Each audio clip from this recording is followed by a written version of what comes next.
Welcome back to my channel Him Trip. दोस्तों, बाबा बालकनाथ जी की पावन नगरी देवसिद्ध में हमारी यात्रा अभी जारी है। मुख्य मंदिर और आसपास के प्रमुख स्थलों के दर्शन करने के बाद आज हम आपको सातलाई के दो प्रसिद्ध धार्मिक स्थलों के दर्शन करवाने जा रहे हैं। पहला है पवित्र गरुना झाड़ी और दूसरा वह स्थान जहां स्थानीय मान्यता के अनुसार बाबा बालकनाथ जी ने अपने चिमटे से लस्सी प्रकट की थी।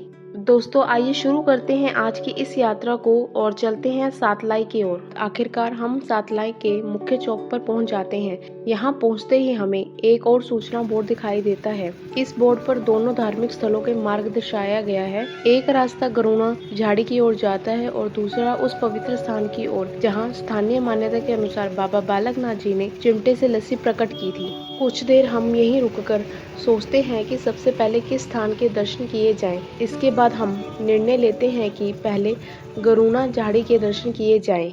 इसलिए हम गरुना झाड़ी वाले मार्ग की ओर मुड़ जाते हैं। थोड़ा आगे बढ़ते ही हमें गरुना झाड़ी मंदिर का बोर्ड दिखाई देता है। रास्ते के दोनों ओर छोटी बड़ी दुकानें लगी हुई हैं जहां श्रद्धालु प्रसाद, नारियल और पूजा सामग्री खरीदते हुए दिखाई देते हैं। अब हमारे सामने गरुना झाड़ी मंदिर का सुंदर मुख्य द्वार प्रवेश दिखाई देता है। हम भी श्रद्धा के साथ मंदिर के मुख्य द्वार तक पहुंचते हैं। घंटी बजाकर बाबा जी का स्मरण करते हैं और मंदिर परिसर में प्रवेश करते हैं। मंदिर परिसर में प्रवेश करते ही हमारे सामने पवित्र गरुना झाड़ी के दर्शन होते हैं। इस स्थान के प्रति श्रद्धालुओं की गहरी आस्था देखने को मिलती है। दूर दूर से आने वाले भक्त यहाँ श्रद्धा के साथ माथा टेकते हैं और बाबा बालकनाथ जी का आशीर्वाद प्राप्त करते हैं।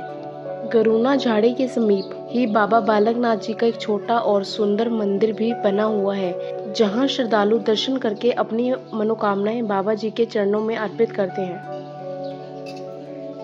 हम भी श्रद्धा के साथ गरुना झाड़ी के दर्शन करते हैं।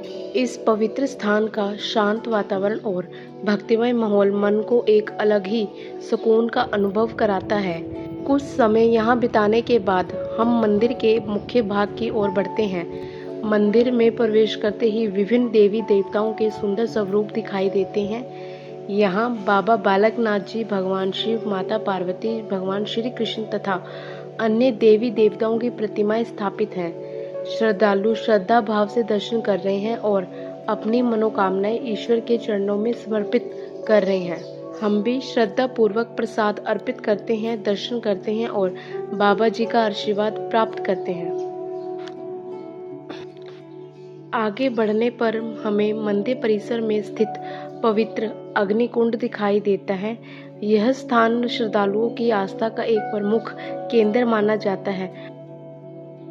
अग्निकुंड के समीप स्थित पवित्र धूनी वर्षों से श्रद्धा और भक्ति की ज्योति को प्रकाशित किए हुए हैं। श्रद्धालु यहां आकर धूनी के दर्शन करते हैं, प्रसाद ग्रहण करते हैं और अपने आप को धन्य महसूस करते हैं।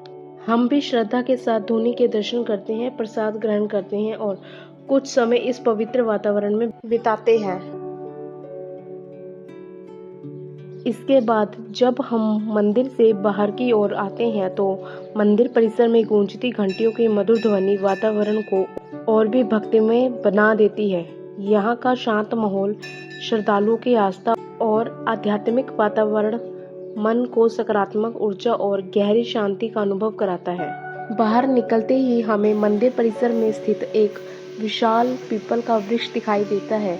यह वृक्ष काफी बड़ा, हरा भरा और आकर्षक दिखाई देता है। स्थानीय श्रद्धालुओं के बीच इस वृक्ष के प्रति भी गहरी आस्था देखने को मिलती है। हिंदू धर्म में पीपल के वृक्ष को भगवान विष्णु का स्वरूप माना गया है।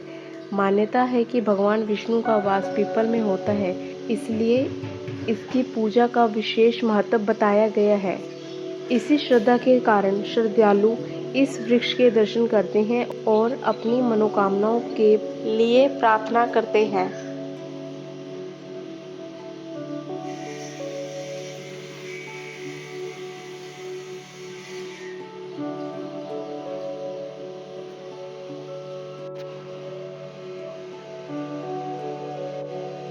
पीपल के वृक्ष पर अनेक महिलाओं द्वारा श्रद्धा स्वरूप धागे बांधे गए हैं। वहीं कहीं नवविवाहित जोड़ों ने अपनी सुखी वैवाहिक जीवन की कामना और श्रद्धा के प्रतीक के रूप में भी चूड़े अर्पित किए हुए हैं।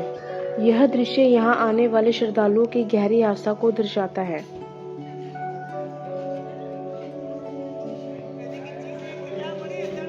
पूरा मंदिर परिसर काफी साफ सुथरा, व्यवस्थित और अच्छी तरह से सजाया हुआ दिखाई देता है। कुछ समय यहाँ बिताने और पूरे परिसर के दर्शन करने के बाद अब हम बाहर की ओर बढ़ते हैं।